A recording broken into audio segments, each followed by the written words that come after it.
नमस्कार विद्यार्थी भाइ बहिनीहरू, त्यसैगरी रेडियो रोसी 101.6 मेगाहर्ज सुनेर बसिरहनुभएका सम्पूर्ण श्रोताहरू र जिज्ञासु मित्रहरूलाई स्वागत गर्न चाहन्छु। म उत्तम सुन्दास, जनक माध्यमिक विद्यालयको विज्ञान शिक्षक। विद्यार्थी भाइ बहिनीहरू, तपाईँ किताब कापी कलम लिएर अगाडि बसिसक्नु भएको होला भन्ने मैले विश्वास गरेको छु, ताकि तपाईँमा लागेका जिज्ञासाहरू, प्रश्नहरू तपाईँले टिपोट गर्न सक्नुहुनेछ र तपाईँले आफूलाई लागेका जिज्ञासाहरू मलाई मेरो मोबाइल नम्बरमा फोन अथवा एसएमएस गरेर पनि तपाईँले सोध्न सक्नुहुनेछ। तपाईँको जिज्ञासा मेटाउने म प्रयास गर्नेछु। विद्यार्थी भाइ बहिनीहरू, कक्षा 10 को विज्ञान विषयमा आधारित रहेर आज पनि हामी पाठलाई अगाडि बढाउने अथवा चर्चा गर्नेछौँ। मलाई जहाँसम्म लाग्छ विद्यार्थी भाइ बहिनीहरूलाई आजभन्दा अगाडि जुन पाठ मैले पढाएको थिएँ योभन्दा अगाडि एउटा क्लास हुन सकेन, प्राविधिक कारणले क्लास हुन सकेन। तर आज भने भौतिक विज्ञान अन्तर्गत रहेर बल पाठलाई नै आज हामी पुरा गर्ने जमर्को गर्नेछौँ। त विद्यार्थी भाइ बहिनीहरू, तपाईँहरूलाई अङ्ग्रेजी र नेपाली माध्यम दुवैबाट मैले बताउने प्रयास गरिरहेको छु, ताकि तपाईँलाई सहज होस् भन्ने मेरो चाहना रहेको छ। आज भने बाँकी अंश, बलको बाँकी अंश जुन थियो त्यसलाई हामी चर्चा गर्न गइरहेका छौँ। सुरुवात गरौँ। गुरुत्व प्रवेग जी को मान परिवर्तनबाट सुरुवात गर्न चाहन्छु। यसको मतलब मैले बताउन खोजेको कुरा तपाईँलाई के हो भने गुरुत्व प्रवेग जी को मान कहाँ कति हुन्छ र मैले भनेको छु गुरुत्व प्रवेगको मान ठाउँ अनुसार फरक हुन्छ। त किन ठाउँ अनुसार फरक हुन्छ त भन्ने कुरा चर्चा गर्न गइरहेको छु। हेर्नुहोस् त, हामीलाई थाहा छ कि गुरुत्व प्रवेग चाहिँ अर्धव्याससँग व्युत्क्रमानुपातिक हुन्छ। अर्धव्यासको वर्गसँग व्युत्क्रमानुपातिक सम्बन्ध हुन्छ। That is gravity. The acceleration due to gravity has inverse relation with radius of planet. तपाईले बुझ्नुभयो होला।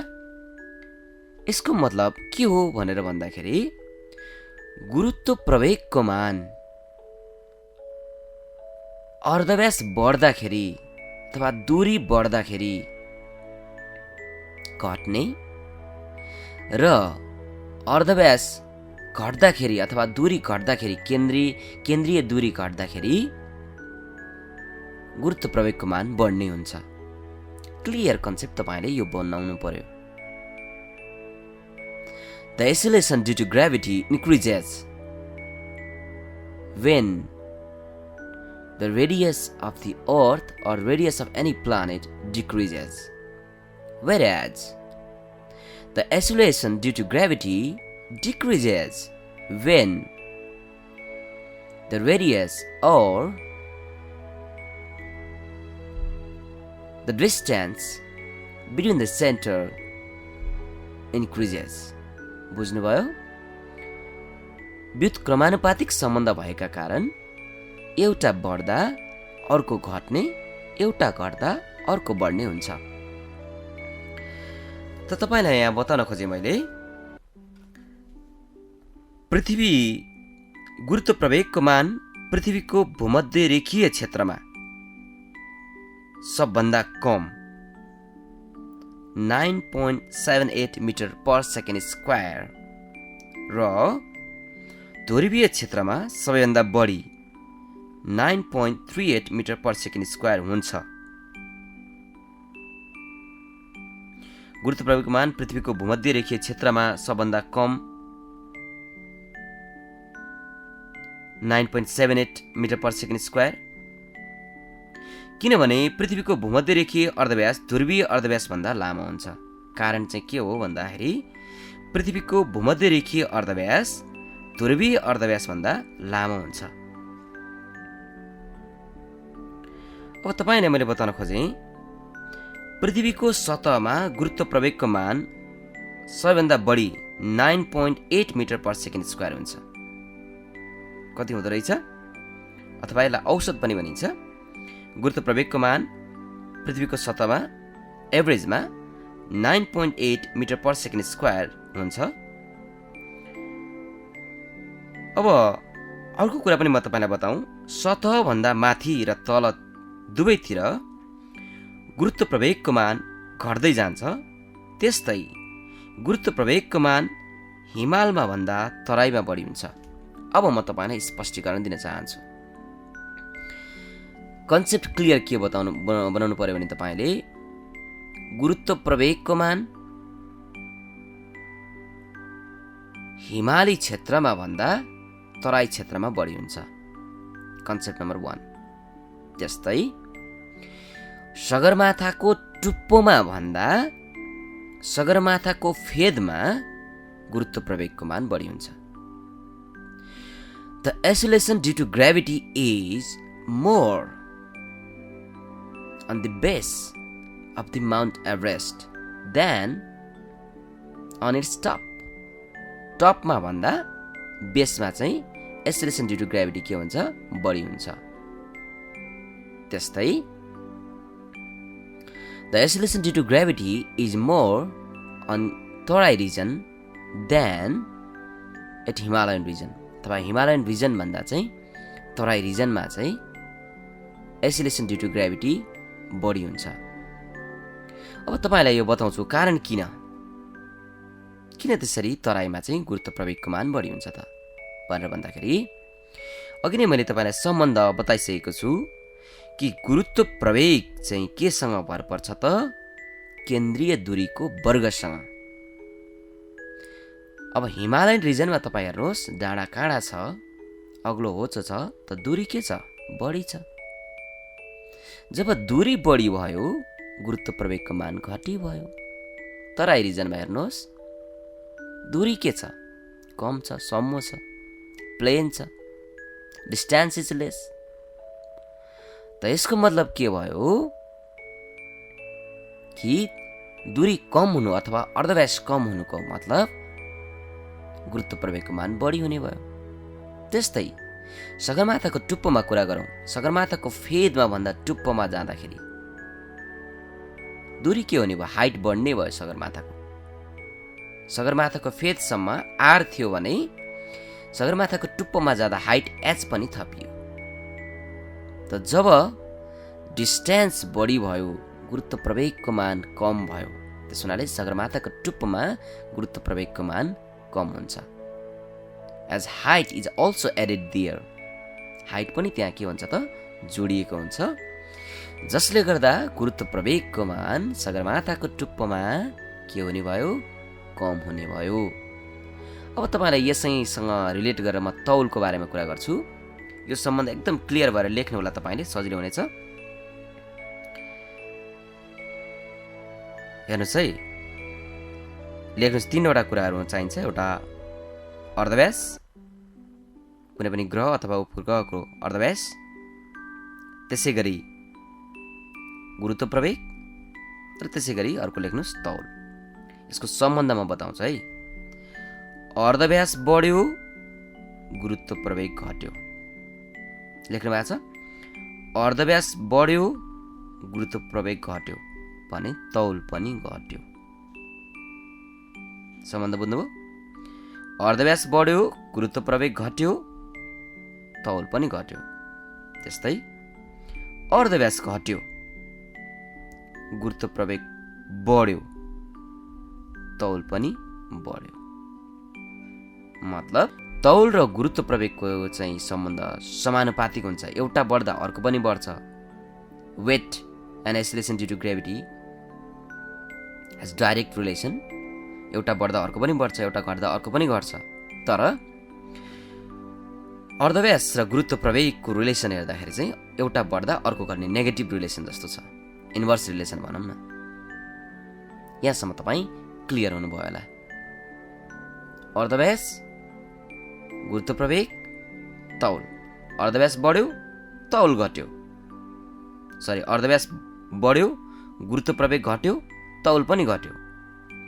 अर्धव्यास घट्यो, गुरुत्व प्रवेग बढ्यो, तौल पनि बढ्यो। त यहाँसम्म तपाईँ क्लियर हुनुभयो होला। अब भने तपाईँलाई म बताउन गइरहेको छु विद्यार्थी भाइ बहिनीहरू, चन्द्रमाको सतहमा गुरुत्व प्रवेग जी के हुन्छ त, यसको बारेमा बताउन गइरहेको छु।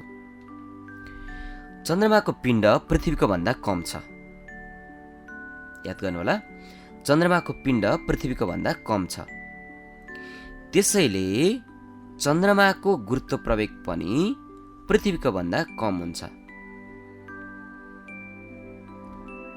चन्द्रमाको गुरुत्व प्रवेग पृथ्वीको गुरुत्व प्रवेग भन्दा 6 गुणा कम छ। अर्थात् तपाईँले बुझ्नुपर्ने कुरा के हो भने, यसको ठ्याक्कै बुझ्नुपर्ने कुरा, चन्द्रमाको गुरुत्व प्रवेग पृथ्वीको गुरुत्व प्रवेग भन्दा 6 गुणा कम छ। The acceleration due to gravity of the moon is 6 times less than that of earth. अर्थात् चन्द्रमाको गुरुत्व प्रवेग जी बराबर 1.6 मिटर पर सेकेन्ड स्क्वायर हुन्छ। चन्द्रमाको गुरुत्व प्रवेग कति हुँदो रहेछ?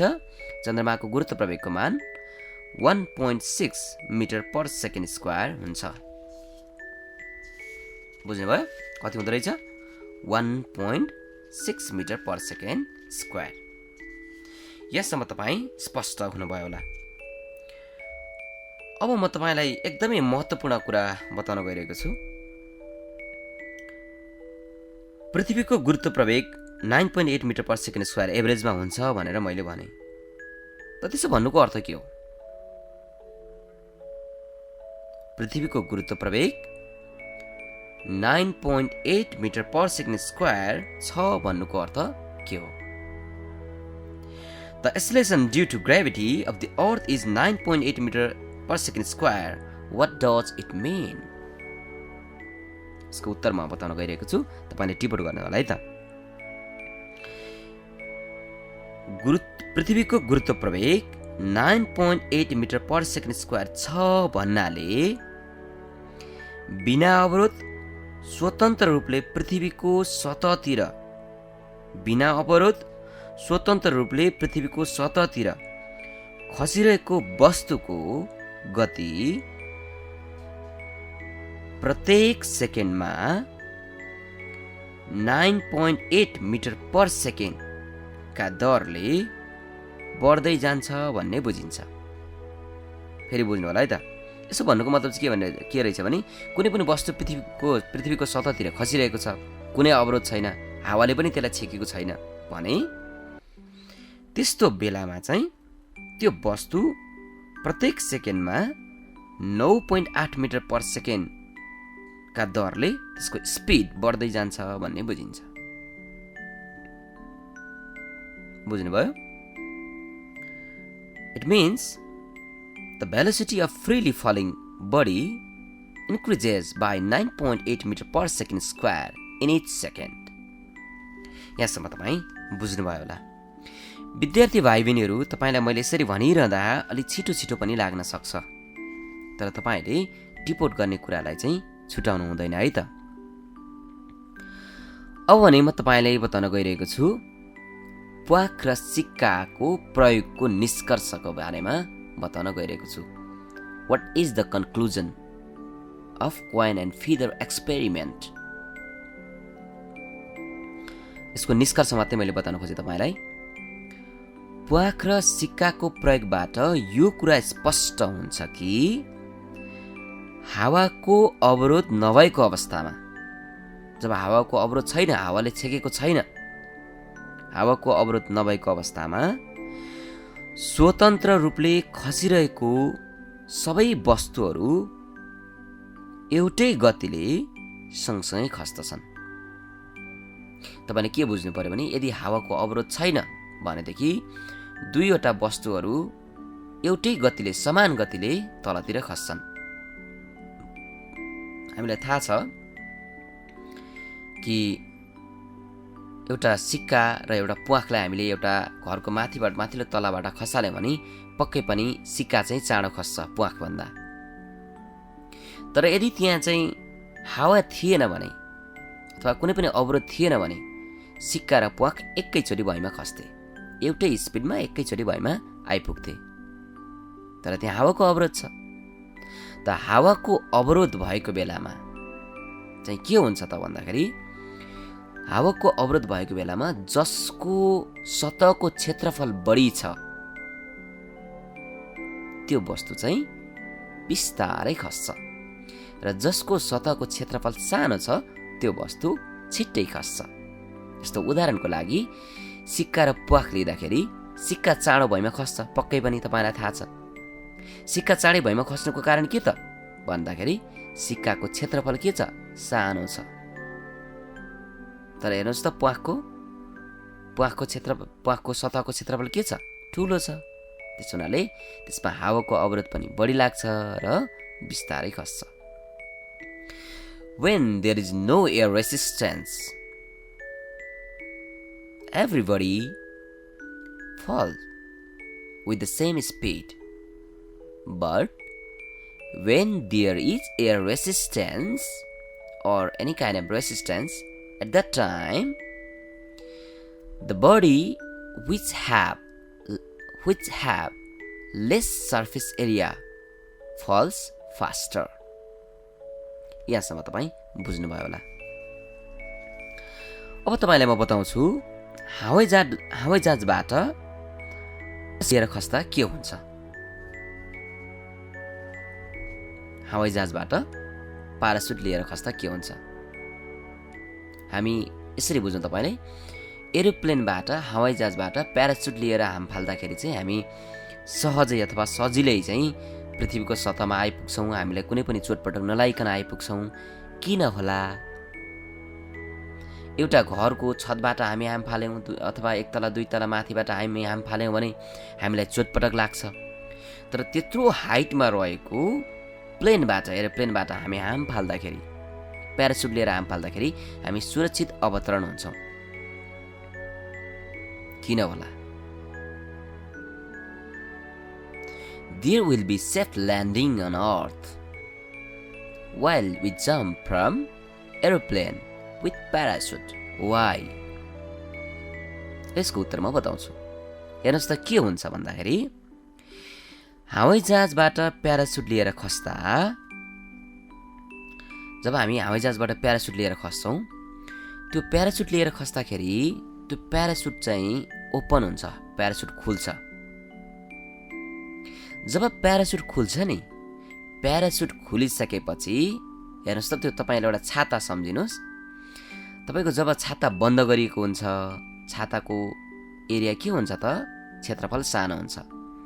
जब तपाईँ छाता खोल्नुहुन्छ, छाता खोलेपछि छाताको एरिया ठुलो हुन्छ। त्यस्तै त्यो प्यारासुट खोलेपछि प्यारासुटको के हुन्छ त, प्यारासुटको एरिया पनि, क्षेत्रफल पनि ठुलो हुन्छ। अनि त्यसरी ठुलो भइसकेपछि तपाईँलाई मैले अघि भनिसकेको छु, जति धेरै ठुलो क्षेत्रफल भयो त्यति नै धेरै हावाको अवरोध हुन्छ। मतलब हावाले त्यसलाई माथितिर धकेल्छ। तपाईँ प्यारासुट लिएर तल झरिरहनु भएको छ, प्यारासुटको क्षेत्रफल, प्यारासुट खुलेपछि प्यारासुटको सतहको क्षेत्रफल ठुलो हुन्छ र हावाले त्यसलाई माथितिर धकेल्छ। बुझ्नुभयो? हावाले कता धकेल्दो रहेछ? त्यसलाई माथितिर धकेल्छ। अब हेर्नुहोस् त, तपाईँको गुरुत्व प्रवेग र तपाईँको पिण्ड, भनौँ गुरुत्व प्रवेगले तपाईँलाई तलतिर तानिरहेको छ। तपाईँलाई थाहा छ, गुरुत्व प्रवेगले कुनै पनि वस्तुलाई आफ्नो केन्द्रतिर तानिरहेको हुन्छ। गुरुत्व प्रवेगले तपाईँलाई तलतिर तानिरहेको छ। हावाको अवरोधले तपाईँलाई माथितिर ठेलिरहेको छ। यस्तो अवस्थामा प्यारासुटको माथिल्लो भागमा भन्दा तल्लो भागमा हावाको ऊर्ध्वचाप बढी हुन्छ। फलस्वरूप प्यारासुट तल झर्ने बल र हावाको ऊर्ध्वचाप बराबर हुन जान्छ। हेर्नुहोस् त, गुरुत्व प्रवेग तलतिर तान्ने बल र माथितिर धकेल्ने बल, हावाको अवरोध बराबर जस्तो हुन जान्छ।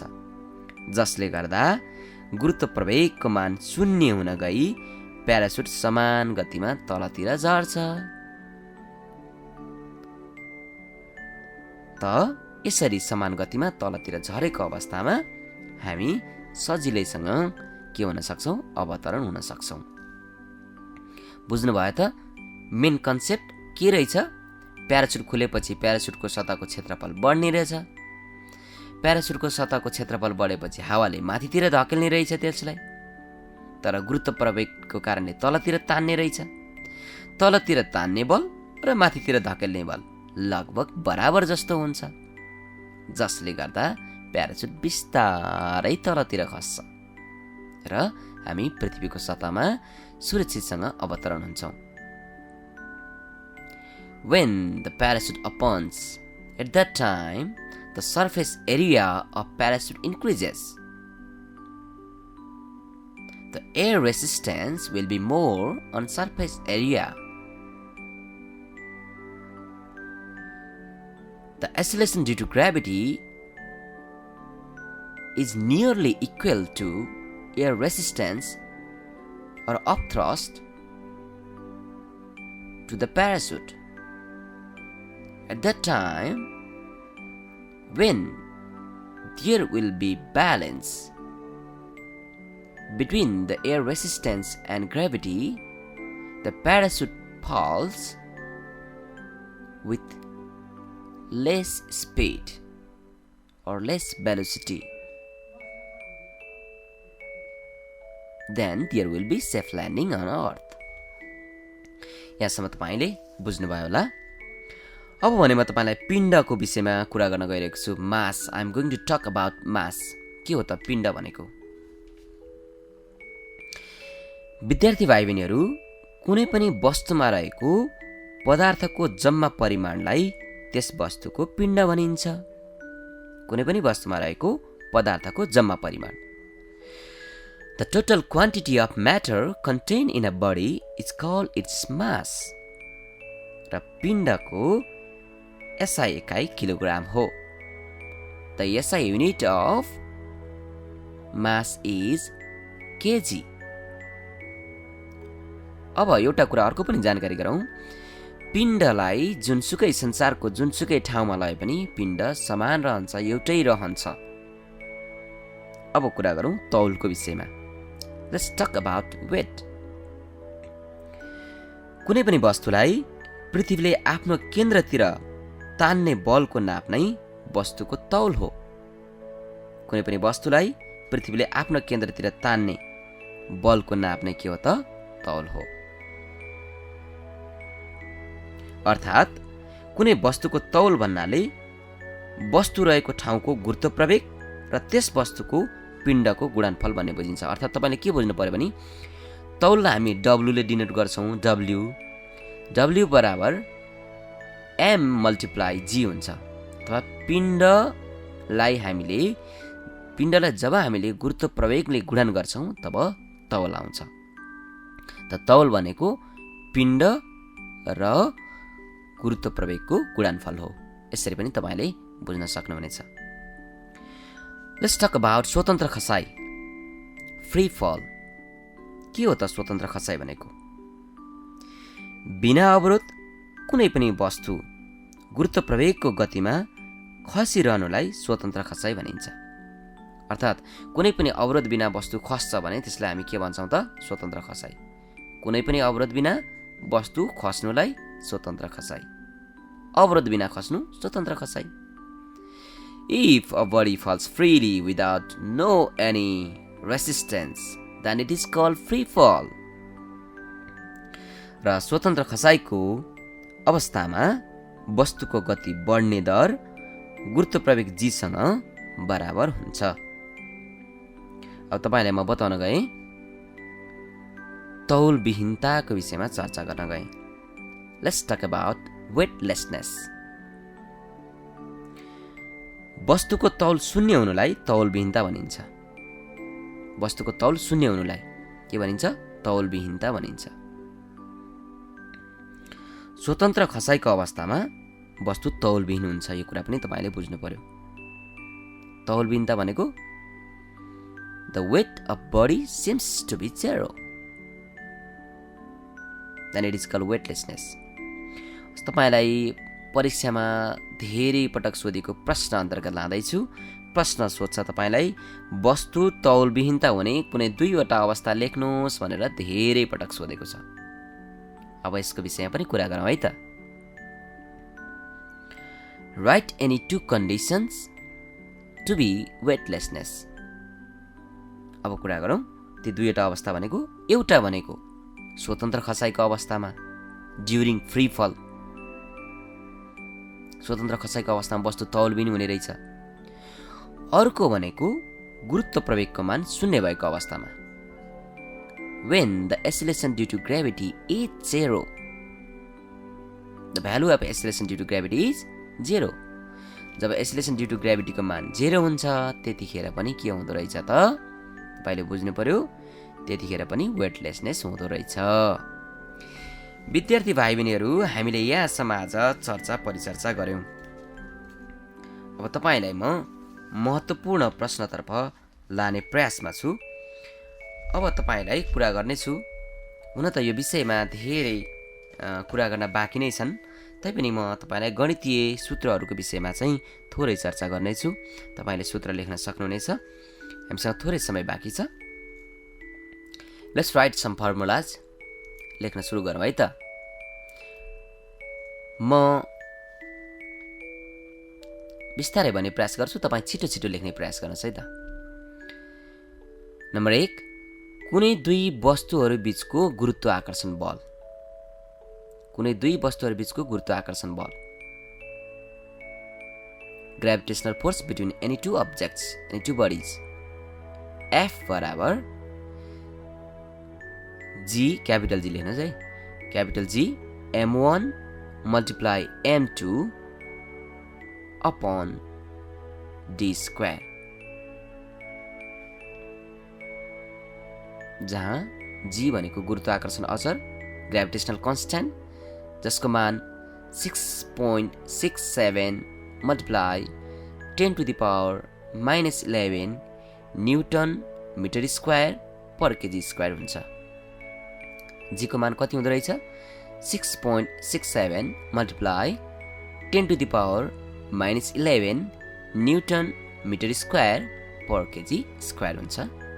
M1 र M2 दुईवटा वस्तुहरूका पिण्ड भए D भनेको ती 2 वस्तुहरूको केन्द्रीय दूरी। M1 and M2 are mass of 2 objects and D is the distance between their centers.